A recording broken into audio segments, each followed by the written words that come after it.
The principal request by the mover of the motion, PPP member Joseph Hamilton, was the agreement by the House that the government should compensate all victims of Election Day violence, particularly those who suffered physically and materially. It seemed a reasonable proposition as represented here by PPP member Clement Rohi. The first issue here is the compensation issue. Where is the unreasonableness in requesting compensation for victims of electoral violence? Government members of the House shared the opposition's empathy and sympathy for the victims of Elections Day violence. All victims, that is, on both sides of the divide.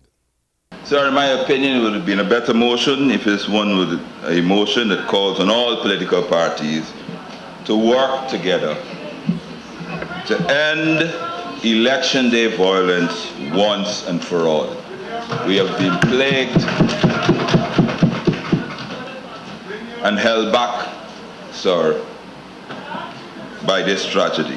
But laymen rarely come to grips with what's behind the scenes in the National Assembly. Empathy apart, government MPs appear to have doubted the sincerity of Mr. Hamilton's motion, tabled with an elections petition in the backdrop, by which the PPP is questioning the validity of last year's general and regional elections, while asking the court to grant her a number of orders, including nullification of the elections, as well as an order for new elections to be held. The opposition did not fail to confirm the suspicion by government MPs that the sad experiences of Pastor Narayan Kublal and others who suffered physically and materially on Elections Day were being used by the opposition to give life and validity to that elections petition. The debate, which should have focused on Elections Day violence, degenerated into finger-pointing, with even the Elections Commission and the foreign observers of the elections coming in for a bashing.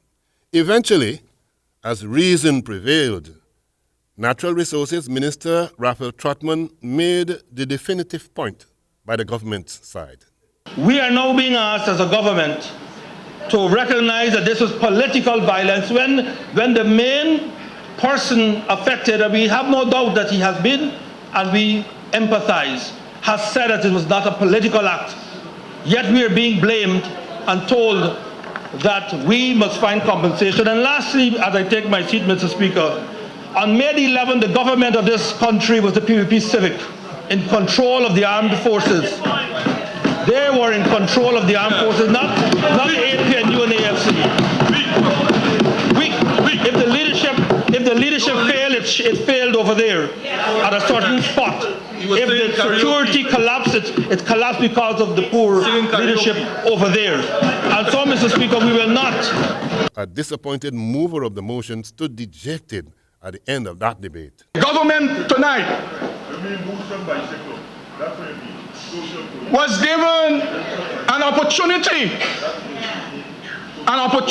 via this motion to prove to the Guyanese people that all the laudable phraseologies and talk about national unity, political unity, working together, social cohesion, all of those phrases are just talk, and no talk. Thank you very much, Mr. Speaker. The motion, which sought compensation for victims of Elections Day violence, a motion which had the potential to grease the wheel of national unity and cohesion, was thus defeated.